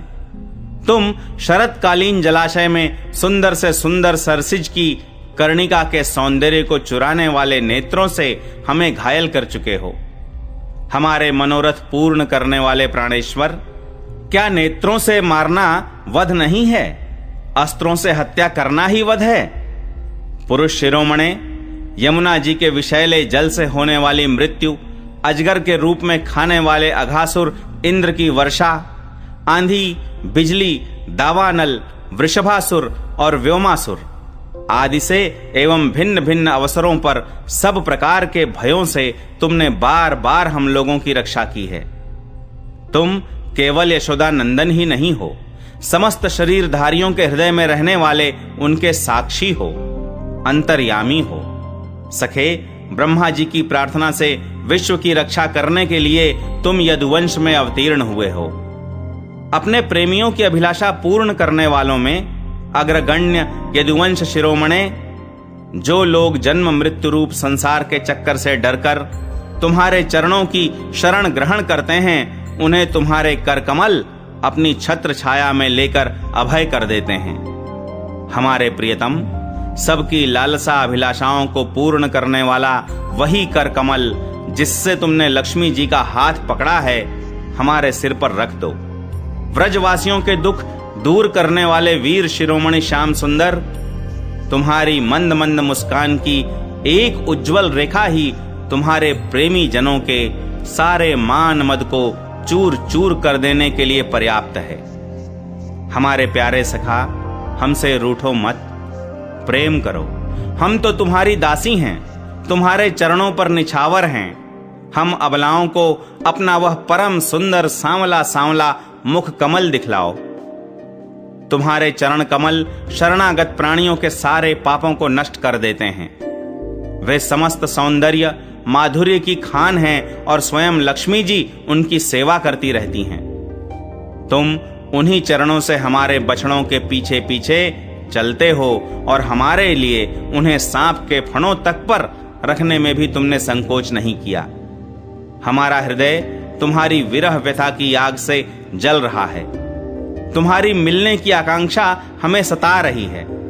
तुम अपने वे ही चरण हमारे वक्षस्थल पर रखकर हमारे हृदय की ज्वाला को शांत कर दो। कमल नयन, तुम्हारी वाणी कितनी मधुर है। उसका एक एक पद, एक एक शब्द, एक एक अक्षर मधुराति मधुर है। बड़े बड़े विद्वान उसमें रम जाते हैं, उस पर अपना सर्वस्व निछावर कर देते हैं। तुम्हारी उसी वाणी का रसास्वादन करके तुम्हारी आज्ञाकारिणी दासी गोपियां मोहित हो रही हैं। दानवीर, अब तुम अपना दिव्य अमृत से भी मधुर अधर रस पिलाकर हमें जीवन दान दो, छका दो। प्रभो, तुम्हारी लीला कथा भी अमृत स्वरूप है। विरह से सताए हुए लोगों के लिए तो वह जीवन सर्वस्व ही है। बड़े बड़े ज्ञानी महात्माओं, भक्त कवियों ने उसका गान किया है। वह सारे पाप ताप तो मिटाती ही है, साथ ही श्रवण मात्र से परम मंगल परम कल्याण का दान भी करती है। वह परम सुंदर, परम मधुर और बहुत विस्तृत भी है। जो तुम्हारी उस लीला कथा का गान करते हैं, वास्तव में भूलोक में वे ही सबसे बड़े दाता हैं।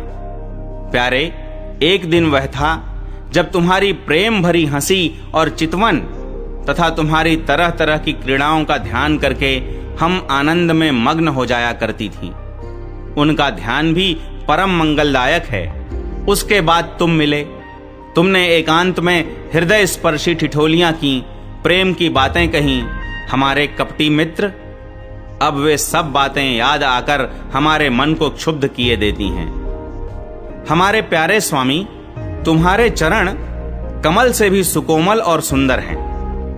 जब तुम गौओं को चराने के लिए व्रज से निकलते हो, तब यह सोचकर कि तुम्हारे वे युगल चरण कंकड़, तिनके और कुछ कांटे गड़ जाने से कष्ट पाते होंगे, हमारा मन बेचैन हो जाता है। हमें बड़ा दुख होता है। दिन ढलने पर जब तुम वन से घर लौटते हो, तो हम देखती हैं कि तुम्हारे मुख कमल पर नीली नीली अलकें लटक रही हैं और गौओं के खुर से उड़ उड़कर घनी धूल पड़ी हुई है। हमारे वीर प्रियतम, तुम अपना वह सौंदर्य हमें दिखा दिखाकर हमारे हृदय में मिलन की आकांक्षा, प्रेम उत्पन्न करते हो। प्रियतम, एकमात्र तुम ही हमारे सारे दुखों को मिटाने वाले हो। तुम्हारे चरण कमल शरणागत भक्तों की समस्त अभिलाषाओं को पूर्ण करने वाले हैं। स्वयं लक्ष्मी जी उनकी सेवा करती हैं और पृथ्वी के तो वे भूषण ही हैं। आपत्ति के समय एकमात्र उन्हीं का चिंतन करना उचित है, जिससे सारी आपत्तियां कट जाती हैं। कुंज विहारी, तुम अपने वे परम कल्याण स्वरूप चरण कमल हमारे वक्षस्थल पर रखकर हृदय की व्यथा शांत कर दो। वीर शिरोमणे, तुम्हारा अधरामृत मिलन के सुख को, आकांक्षा को बढ़ाने वाला है। वह विरहजन्य समस्त शोक संताप को नष्ट कर देता है। यह गाने वाली बांसुरी भली भांति उसे चूमती रहती है। जिन्होंने एक बार उसे पी लिया, उन लोगों को फिर दूसरों और दूसरों की आसक्तियों का स्मरण भी नहीं होता। हमारे वीर, अपना वही अधरामृत हमें वितरण करो, पिलाओ। प्यारे, दिन के समय जब तुम वन में विहार करने के लिए चले जाते हो, तब तुम्हें देखे बिना हमारे लिए एक एक क्षण युग के समान हो जाता है, और जब तुम संध्या के समय लौटते हो, तथा घुंघराली अलकों से युक्त तुम्हारा परम सुंदर मुखारविंद हम देखती हैं, उस समय पलकों का गिरना हमारे लिए भार हो जाता है और ऐसा जान पड़ता है कि इन नेत्रों की पलकों को बनाने वाला विधाता मूर्ख है। प्यारे श्याम सुंदर, हम अपने पति पुत्र, भाई बंधु और कुल परिवार का त्याग कर उनकी इच्छा और आज्ञाओं का उल्लंघन करके तुम्हारे पास आई हैं। हम तुम्हारी एक एक चाल जानती हैं, संकेत समझती हैं और तुम्हारे मधुर गान की गति समझकर उसी से मोहित होकर यहां आई हैं। कपटी, इस प्रकार रात्रि के समय आई हुई युवतियों को तुम्हारे सिवा और कौन छोड़ सकता है। प्यारे, एकांत में तुम मिलन की आकांक्षा, प्रेम भाव को जगाने वाली बातें करते थे, ठिठोली करके हमें छेड़ते थे। तुम प्रेम भरी चितवन से हमारी ओर देखकर मुस्कुरा देते थे और हम देखती थीं तुम्हारा वह विशाल वक्षस्थल जिस पर लक्ष्मी जी नित्य निरंतर निवास करती हैं। तब से अब तक निरंतर हमारी लालसा बढ़ती ही जा रही है और हमारा मन अधिकाधिक मुग्ध होता जा रहा है। प्यारे, तुम्हारी यह अभिव्यक्ति व्रज वनवासियों के संपूर्ण दुख ताप को नष्ट करने वाली और विश्व का पूर्ण मंगल करने के लिए है। हमारा हृदय तुम्हारे प्रति लालसा से भर रहा है। कुछ थोड़ी सी ऐसी औषधि दो जो तुम्हारे निज जनों के हृदय रोग को सर्वथा निर्मूल कर दे। तुम्हारे चरण कमल से भी सुकुमार हैं। उन्हें हम अपने कठोर स्तनों पर भी डरते डरते बहुत धीरे से रखती हैं कि कहीं उन्हें चोट न लग जाए। उन्हीं चरणों से तुम रात्रि के समय घोर जंगल में छिपे छिपे भटक रहे हो। क्या कंकड़ पत्थर आदि की चोट लगने से उनमें पीड़ा नहीं होती? हमें तो इसकी संभावना मात्र से ही चक्कर आ रहा है। हम अचेत होती जा रही हैं। श्री कृष्ण, श्याम सुंदर, प्राणनाथ, हमारा जीवन तुम्हारे लिए है। हम तुम्हारे लिए जी रही हैं। हम तुम्हारी हैं। 32वां अध्याय। भगवान का प्रकट होकर गोपियों को सांत्वना देना। श्री सुखदेव जी कहते हैं, परीक्षित, भगवान की प्यारी गोपियां विरह के आवेश में इस प्रकार भांति भांति से गाने और प्रलाप करने लगीं। अपने कृष्ण प्यारे के दर्शन की लालसा से वे अपने को रोक न सकीं। करुणाजनक सुमधुर स्वर से फूट फूट कर रोने लगीं। ठीक उसी समय उनके बीचों बीच भगवान श्री कृष्ण प्रकट हो गए। उनका मुख कमल मंद मंद मुस्कान से खिला हुआ था। गले में वनमाला थी, पीतांबर धारण किए हुए थे। उनका यह रूप क्या था, सबके मन को मथ डालने वाले कामदेव के मन को भी मथने वाला था।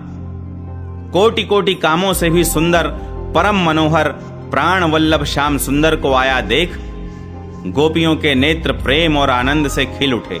वे सब की सब एक ही साथ इस प्रकार उठ खड़ी हुई मानो प्राणहीन शरीर में दिव्य प्राणों का संचार हो गया हो। शरीर के एक एक अंग में नवीन चेतना, नूतन स्फूर्ति आ गई हो। एक गोपी ने बड़े प्रेम और आनंद से श्री कृष्ण के कर कमल को अपने दोनों हाथों में ले लिया और वह धीरे धीरे उसे सहलाने लगी। दूसरी गोपी ने उनके चंदन चर्चित भुजदंड को अपने कंधे पर रख लिया। तीसरी सुंदरी ने भगवान का चबाया हुआ पान अपने हाथों में ले लिया। चौथी गोपी, जिसके हृदय में भगवान के विरह से बड़ी जलन हो रही थी, बैठ गई और उनके चरण कमलों को अपने वक्ष स्थल पर रख लिया। पांचवी गोपी प्रणय कोप से विह्वल होकर भौहें चढ़ाकर दांतों से होंठ दबाकर अपने कटाक्ष बाणों से बींधती हुई उनकी ओर ताकने लगी। छठी गोपी अपने निर्निमेष नयनों से उनके मुख कमल का मकरंद रस पान करने लगी।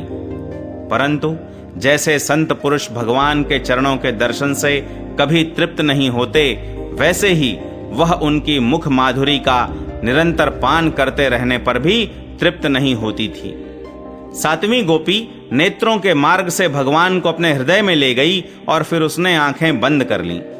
अब मन ही मन भगवान का आलिंगन करने से उसका शरीर पुलकित हो गया, रोम रोम खिल उठा और वह सिद्ध योगियों के समान परमानंद में मग्न हो गई।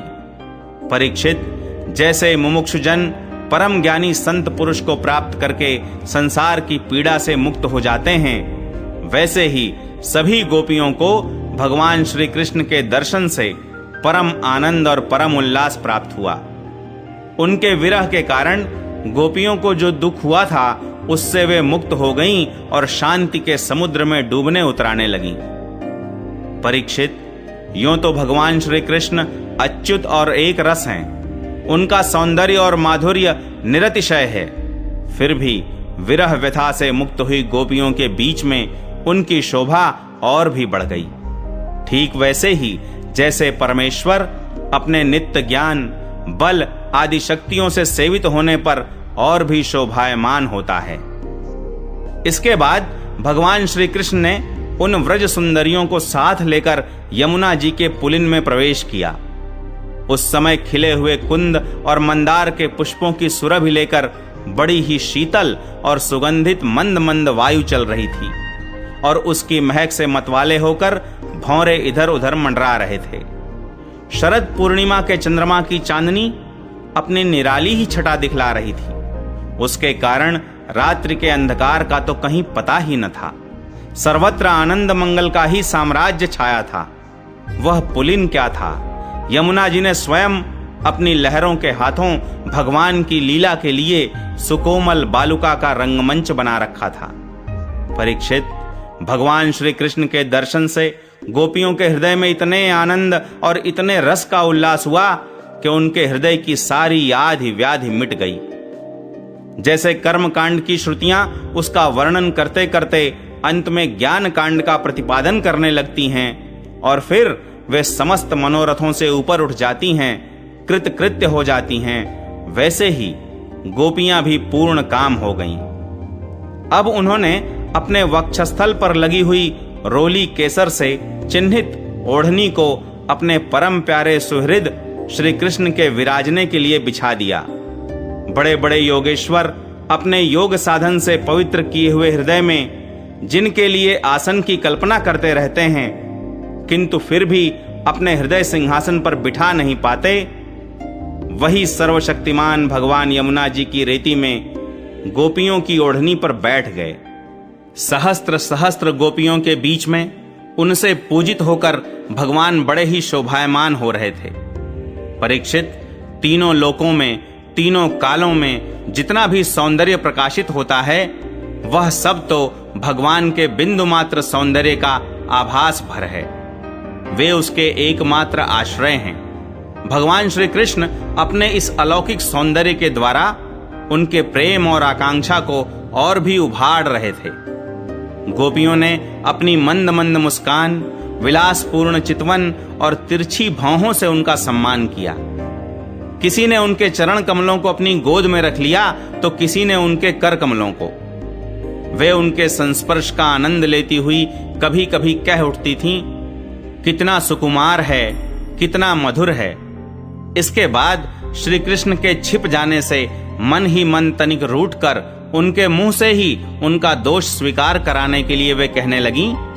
गोपियों ने कहा, नटनागर, कुछ लोग तो ऐसे होते हैं जो प्रेम करने वालों से ही प्रेम करते हैं और कुछ लोग प्रेम न करने वालों से भी प्रेम करते हैं, परंतु कोई कोई दोनों से ही प्रेम नहीं करते। प्यारे, इन तीनों में तुम्हें कौन सा अच्छा लगता है? भगवान श्री कृष्ण ने कहा, मेरी प्रिय सखियों, जो प्रेम करने पर प्रेम करते हैं उनका तो सारा उद्योग स्वार्थ को लेकर है, लेन देन मात्र है। न तो उनमें सौहार्द है और न तो धर्म। उनका प्रेम केवल स्वार्थ के लिए ही है, इसके अतिरिक्त उनका और कोई प्रयोजन नहीं है। सुंदरियों, जो लोग प्रेम न करने वाले से भी प्रेम करते हैं, जैसे स्वभाव से ही करुणाशील, सज्जन और माता पिता, उनका हृदय सौहार्द से, हितैषिता से भरा रहता है और सच पूछो तो उनके व्यवहार में निश्चल सत्य एवं पूर्ण धर्म भी है। कुछ लोग ऐसे होते हैं जो प्रेम करने वालों से भी प्रेम नहीं करते, न प्रेम करने वालों का तो उनके सामने कोई प्रश्न ही नहीं है। ऐसे लोग चार प्रकार के होते हैं। एक तो वे जो अपने स्वरूप में ही मस्त रहते हैं, जिनकी दृष्टि में कभी द्वैत भासता ही नहीं। दूसरे वे जिन्हें द्वैत तो भासता है परंतु जो कृतकृत्य हो चुके हैं उनका किसी से कोई प्रयोजन ही नहीं है। तीसरे वे हैं जो जानते ही नहीं कि हमसे कौन प्रेम करता है, और चौथे वे हैं जो जानबूझकर अपना हित करने वाले परोपकारी गुरुतुल्य लोगों से भी द्रोह करते हैं, उनको सताना चाहते हैं। गोपियों, मैं तो प्रेम करने वालों से भी प्रेम का वैसा व्यवहार नहीं करता जैसा करना चाहिए। मैं ऐसा केवल इसीलिए करता हूं कि उनकी चित्त वृत्ति और भी मुझ में लगे, निरंतर लगी ही रहे।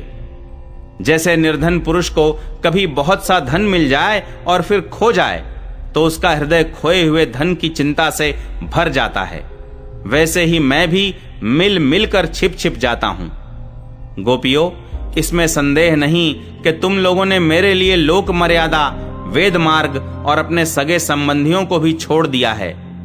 ऐसी स्थिति में तुम्हारी मनोवृत्ति और कहीं न जाए, अपने सौंदर्य और सुहाग की चिंता न करने लगे, मुझ में ही लगी रहे। इसीलिए परोक्ष रूप से तुम लोगों से प्रेम करता हुआ ही मैं छिप गया था। इसलिए तुम लोग मेरे प्रेम में दोष मत निकालो। तुम सब मेरी प्यारी हो और मैं तुम्हारा प्यारा हूं। मेरी प्यारी गोपियों, तुमने मेरे लिए घर गृहस्थी की उन बेड़ियों को तोड़ डाला है जिन्हें बड़े बड़े योगी यति भी नहीं तोड़ पाते। मुझसे तुम्हारा यह मिलन, यह आत्मिक संयोग सर्वथा निर्मल और सर्वथा निर्दोष है। यदि मैं अमर शरीर से, अमर जीवन से अनंत काल तक तुम्हारे प्रेम, सेवा और त्याग का बदला चुकाना चाहूं तो भी नहीं चुका सकता। मैं जन्म जन्म के लिए तुम्हारा ऋणी हूं। तुम अपने सौम्य स्वभाव से, प्रेम से मुझे उऋण कर सकती हो, परंतु मैं तो तुम्हारा ऋणी ही हूं। 33वां अध्याय, महारास।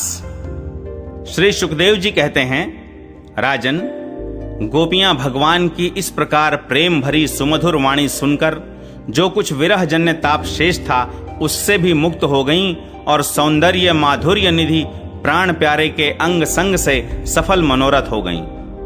भगवान श्री कृष्ण की प्रेयसी और सेविका गोपियां एक दूसरे की बाह में बाह डाले खड़ी थीं। उन स्त्री रत्नों के साथ यमुना जी के पुलिन पर भगवान ने अपनी रसमयी रास क्रीड़ा प्रारंभ की। संपूर्ण योगों के स्वामी भगवान श्री कृष्ण दो दो गोपियों के बीच में प्रकट हो गए और उनके गले में अपना हाथ डाल दिया। इस प्रकार एक गोपी और एक श्री कृष्ण, यही क्रम था। सभी गोपियां ऐसा अनुभव करती थीं कि हमारे प्यारे तो हमारे ही पास हैं। इस प्रकार सहस्त्र सहस्त्र गोपियों से शोभायमान भगवान श्री कृष्ण का दिव्य रासोत्सव प्रारंभ हुआ। उस समय आकाश में शत शत विमानों की भीड़ लग गई। सभी देवता अपनी अपनी पत्नियों के साथ वहां आ पहुंचे। रासोत्सव के दर्शन की लालसा से, उत्सुकता से उनका मन उनके वश में नहीं था। स्वर्ग की दिव्य दुंदुभियां अपने आप बज उठीं। स्वर्गीय पुष्पों की वर्षा होने लगी। गंधर्वगण अपनी अपनी पत्नियों के साथ भगवान के निर्मल यश का गान करने लगे। रास मंडल में सभी गोपियां अपने प्रियतम श्याम सुंदर के साथ नृत्य करने लगीं। उनकी कलाइयों के कंगन, पैरों के पायजेब और करधनी के छोटे छोटे घुंघरू एक साथ बज उठे। असंख्य गोपियां थीं, इसलिए यह मधुर ध्वनि भी बड़े ही जोर की हो रही थी। यमुना जी की रमण रेती पर व्रज सुंदरियों के बीच में भगवान श्री कृष्ण की बड़ी अनोखी शोभा हुई। ऐसा जान पड़ता था मानो अगणित पीली पीली दमकती हुई सुवर्ण मणियों के बीच में ज्योतिर्मयी नीलमणि चमक रही हो। नृत्य के समय गोपियां तरह तरह से ठुमक ठुमक कर अपने पांव कभी आगे बढ़ाती और कभी पीछे हटा लेती। कभी गति के अनुसार धीरे धीरे पांव रखती तो कभी बड़े वेग से, कभी चाक की तरह घूम जाती, कभी अपने हाथ उठा उठाकर भाव बताती तो कभी विभिन्न प्रकार से उन्हें चमकाती। कभी बड़े कलापूर्ण ढंग से मुस्कुराती तो कभी भौहें मटकाती। नाचते नाचते उनकी पतली कमर ऐसी लचक जाती थी मानो टूट गई हो। झुकने, बैठने, उठने और चलने की फुर्ती से उनके स्तन हिल रहे थे तथा वस्त्र उड़े जा रहे थे। कानों के कुंडल हिल हिल कर कपोलों पर आ जाते थे। नाचने के परिश्रम से उनके मुंह पर पसीने की बूंदें झलकने लगी थीं। केशों की चोटियां कुछ ढीली पड़ गई थीं, नीवी की गांठें खुली जा रही थीं। इस प्रकार नटवर नंदलाल की परम प्रेयसी गोपियां उनके साथ गा गाकर नाच रही थीं। परीक्षित, उस समय ऐसा जान पड़ता था मानो बहुत से श्री कृष्ण तो सांवले सांवले मेघ मंडल हैं और उनके बीच बीच में चमकती हुई गोरी गोपियां बिजली हैं। उनकी शोभा असीम थी।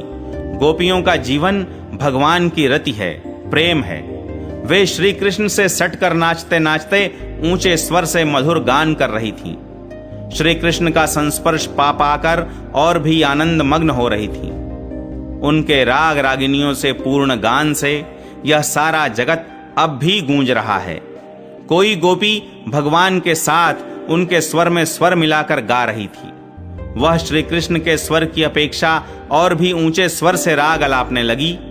उसके विलक्षण और उत्तम स्वर को सुनकर वे बहुत ही प्रसन्न हुए और वाह वाह करके उसकी प्रशंसा करने लगे।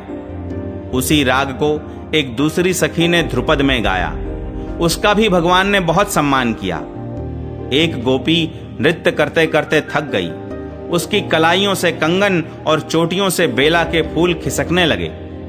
तब उसने अपने बगल में ही खड़े मुरली मनोहर श्याम सुंदर के कंधे को अपनी बांह से कसकर पकड़ लिया। भगवान श्री कृष्ण ने अपना एक हाथ दूसरी गोपी के कंधे पर रख रखा था। वह स्वभाव से तो कमल के समान सुगंध से युक्त था ही, उस पर बड़ा सुगंधित चंदन का लेप भी था। उसकी सुगंध से वह गोपी पुलकित हो गई। उसका रोम रोम खिल उठा। उसने झट से उसे चूम लिया। एक गोपी नृत्य कर रही थी। नाचने के कारण उसके कुंडल हिल रहे थे। उनकी छटा से उसके कपोल और भी चमक रहे थे। उसने अपने कपोलों को भगवान श्री कृष्ण के कपोल से सटा दिया और भगवान ने उसके मुंह में अपना चबाया हुआ पान दे दिया। कोई गोपी नूपुर और करधनी के घुंघरुओं को झनकारती हुई नाच और गा रही थी। वह जब बहुत थक गई तब उसने अपने बगल में ही खड़े श्याम सुंदर के शीतल कर कमल को अपने दोनों स्तनों पर रख लिया। परीक्षित, गोपियों का सौभाग्य लक्ष्मी जी से भी बढ़कर है। लक्ष्मी जी के परम प्रियतम एकांत वल्लभ भगवान श्री कृष्ण को अपने परम प्रियतम के रूप में पाकर गोपियां गान करती हुई उनके साथ विहार करने लगीं। भगवान श्री कृष्ण ने उनके गलों को अपने भुजपाश में बांध रखा था। उस समय गोपियों की बड़ी अपूर्व शोभा थी। उनके कानों में कमल के कुंडल शोभायमान थे। घुंघराली अलकें कपोलों पर लटक रही थीं। पसीने की बूंदें झलकने से उनके मुख की छटा निराली ही हो गई थी। वे रास मंडल में भगवान श्री कृष्ण के साथ नृत्य कर रही थीं। उनके कंगन और पायजेबों के बाजे बज रहे थे। भौरे उनके ताल सुर में अपना सुर मिलाकर गा रहे थे और उनके जूड़ों तथा चोटियों में गुंथे हुए फूल गिरते जा रहे थे। परीक्षित, जैसे नन्हा सा शिशु निर्विकार भाव से अपनी परछाई के साथ खेलता है, वैसे ही रमा रमण भगवान श्री कृष्ण कभी उन्हें अपने हृदय से लगा लेते, कभी हाथ से उनका अंग स्पर्श करते, कभी प्रेम भरी तिरछी चितवन से उनकी ओर देखते, तो कभी लीला से उन्मुक्त हंसी हंसने लगते। इस प्रकार उन्होंने व्रज सुंदरियों के साथ क्रीड़ा की, विहार किया। परीक्षित, भगवान के अंगों का संस्पर्श प्राप्त करके गोपियों की इंद्रियां प्रेम और आनंद से विह्वल हो गईं। उनके केश बिखर गए, फूलों के हार टूट गए और गहने अस्त व्यस्त हो गए। वे अपने केश, वस्त्र और कंचुकी को भी पूर्णतया संभालने में असमर्थ हो गईं। भगवान श्री कृष्ण की यह रास क्रीड़ा देखकर स्वर्ग की देवांगनाएं भी मिलन की कामना से मोहित हो गईं और समस्त तारों तथा ग्रहों के साथ चंद्रमा चकित विस्मित हो गए। परीक्षित, यद्यपि भगवान आत्मा राम हैं, उन्हें अपने अतिरिक्त और किसी की भी आवश्यकता नहीं है, फिर भी उन्होंने जितनी गोपियां थीं उतने ही रूप धारण किए और खेल खेल में उनके साथ इस प्रकार विहार किया। जब बहुत देर तक गान और नृत्य आदि विहार करने के कारण गोपियां थक गईं, तब करुणामय भगवान श्री कृष्ण ने बड़े प्रेम से स्वयं अपने सुखद करकमलों के द्वारा उनके मुंह पोंछे। परीक्षित, भगवान के करकमल और नख स्पर्श से गोपियों को बड़ा आनंद हुआ। उन्होंने अपने उन कपोलों के सौंदर्य से, जिन पर सोने के कुंडल झिलमिला रहे थे और घुंघराली अलकें लटक रही थीं, तथा उस प्रेम भरी चितवन से, जो सुधा से भी मीठी मुस्कान से उज्जवल हो रही थी, भगवान श्री कृष्ण का सम्मान किया और प्रभु की परम पवित्र लीलाओं का गान करने लगीं। इसके बाद जैसे थका हुआ गजराज किनारों को तोड़ता हुआ हथिनियों के साथ जल में घुसकर क्रीड़ा करता है, वैसे ही लोक और वेद की मर्यादा का अतिक्रमण करने वाले भगवान ने अपनी थकान दूर करने के लिए गोपियों के साथ जल क्रीड़ा करने के उद्देश्य से यमुना के जल में प्रवेश किया। उस समय भगवान की वनमाला गोपियों के अंग की रगड़ से कुछ कुचल सी गई थी और उनके वक्षस्थल की केसर से वह रंग भी गई थी। उसके चारों ओर गुनगुनाते हुए भौरे उनके पीछे पीछे इस प्रकार चल रहे थे, मानो गंधर्वराज उनकी कीर्ति का गान करते हुए पीछे पीछे चल रहे हों। परीक्षित, यमुना जल में गोपियों ने प्रेम भरी चितवन से भगवान की ओर देख देख कर तथा हंस हंस कर उन पर इधर उधर से जल की खूब बौछारें डाली। जल उलीच उलीच कर उन्हें खूब नहलाया। विमानों पर चढ़े हुए देवता पुष्पों की वर्षा करके उनकी स्तुति करने लगे। इस प्रकार यमुना जल में स्वयं आत्माराम भगवान श्री कृष्ण ने गजराज के समान जल विहार किया। इसके बाद भगवान श्री कृष्ण व्रज युवतियों और भौरों की भीड़ से घिरे हुए यमुना तट के उपवन में गए। वह बड़ा ही रमणीय था। उसके चारों ओर जल और स्थल में बड़ी सुंदर सुगंध वाले फूल खिले हुए थे। उनकी सुवास लेकर मंद मंद वायु चल रही थी। उसमें भगवान इस प्रकार विचरण करने लगे जैसे मदमत्त गजराज हथिनियों के झुंड के साथ घूम रहा हो। परीक्षित, शरद की वह रात्रि, जिसके रूप में अनेक रात्रियां पुंजीभूत हो गई थीं, बहुत ही सुंदर थी। चारों ओर चंद्रमा की बड़ी सुंदर चांदनी छिटक रही थी। काव्यों में शरद ऋतु की जिन रस सामग्रियों का वर्णन मिलता है, उन सभी से वह युक्त थी। उसमें भगवान श्री कृष्ण ने अपनी प्रेयसी गोपियों के साथ यमुना के पुलिन, यमुना जी और उनके उपवन में विहार किया। यह बात स्मरण रखनी चाहिए कि भगवान सत्य संकल्प हैं। यह सब उनके चिन्मय संकल्प की ही चिन्मयी लीला है और उन्होंने इस लीला में काम भाव को, उसकी चेष्टाओं को तथा उसकी क्रिया को सर्वथा अपने अधीन कर रखा था, उन्हें अपने आप में कैद कर रखा था। राजा परीक्षित ने पूछा, भगवान श्री कृष्ण सारे जगत के एकमात्र स्वामी हैं। उन्होंने अपने अंश श्री बलराम जी के सहित पूर्ण रूप में अवतार ग्रहण किया था। उनके अवतार का उद्देश्य ही यह था कि धर्म की स्थापना हो और अधर्म का नाश। ब्रह्मन वे धर्म मर्यादा के बनाने वाले, उपदेश करने वाले और रक्षक थे।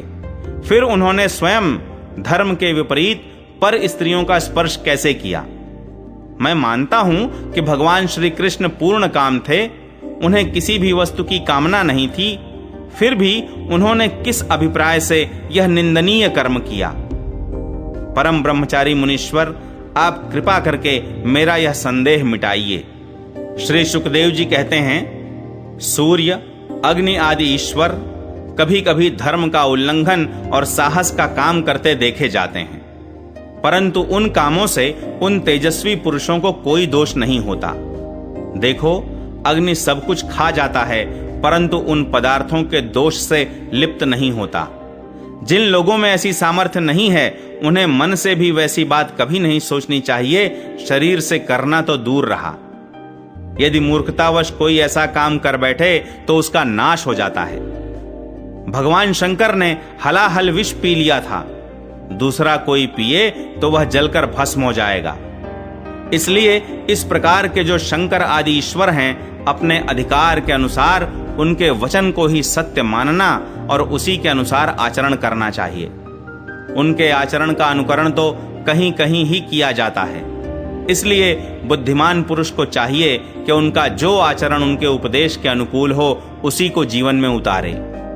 परीक्षित, वे सामर्थ्यवान पुरुष अहंकारहीन होते हैं। शुभ कर्म करने में उनका कोई सांसारिक स्वार्थ नहीं होता और अशुभ कर्म करने में अनर्थ अर्थात नुकसान नहीं होता। वे स्वार्थ और अनर्थ से ऊपर उठे हुए होते हैं। जब उन्हीं के संबंध में ऐसी बात है, तब जो पशु पक्षी मनुष्य देवता आदि समस्त चराचर जीवों के एकमात्र प्रभु सर्वेश्वर भगवान हैं, उनके साथ मानवीय शुभ और अशुभ का संबंध कैसे जोड़ा जा सकता है। जिनके चरण कमलों के रज का सेवन करके भक्तजन तृप्त हो जाते हैं, जिनके साथ योग प्राप्त करके उसके प्रभाव से योगी जन अपने सारे कर्म बंधन काट डालते हैं, और विचारशील ज्ञानी जन जिनके तत्व का विचार करके तत्व स्वरूप हो जाते हैं तथा समस्त कर्म बंधनों से मुक्त होकर स्वच्छंद विचरते हैं, वे ही भगवान अपने भक्तों की इच्छा से अपना चिन्मय श्री विग्रह प्रकट करते हैं। तब भला उनमें कर्म बंधन की कल्पना ही कैसे हो सकती है। गोपियों के, उनके पतियों के और संपूर्ण शरीरधारियों के अंतःकरणों में जो आत्मा रूप से विराजमान हैं, जो सबके साक्षी और परम पति हैं, वही तो अपना दिव्य चिन्मय श्री विग्रह प्रकट करके यह लीला कर रहे हैं। भगवान जीवों पर कृपा करने के लिए ही अपने को मनुष्य रूप में प्रकट करते हैं और ऐसी लीलाएं करते हैं जिन्हें सुनकर जीव भगवत परायण हो जाएं। व्रजवासी गोपों ने भगवान श्री कृष्ण में तनिक भी दोष बुद्धि नहीं की। वे उनकी योग माया से मोहित होकर ऐसा समझ रहे थे कि हमारी पत्नियां हमारे पास ही हैं। ब्रह्मा की रात्रि के बराबर वह रात्रि बीत गई। ब्राह्म मुहूर्त आया। यद्यपि गोपियों की इच्छा अपने घर लौटने की नहीं थी, फिर भी भगवान श्री कृष्ण की आज्ञा से वे अपने अपने घर चली गईं, क्योंकि वे अपनी प्रत्येक चेष्टा से, प्रत्येक संकल्प से केवल भगवान को ही प्रसन्न करना चाहती थीं। परीक्षित, जो धीर पुरुष व्रज युवतियों के साथ भगवान श्री कृष्ण के इस चिन्मय रास विलास का श्रद्धा के साथ बार बार श्रवण और वर्णन करता है, उसे भगवान के चरणों में पराभक्ति की प्राप्ति होती है और वह बहुत ही शीघ्र अपने हृदय के रोग काम विकार से छुटकारा पा जाता है। उसका काम भाव सर्वदा के लिए नष्ट हो जाता है।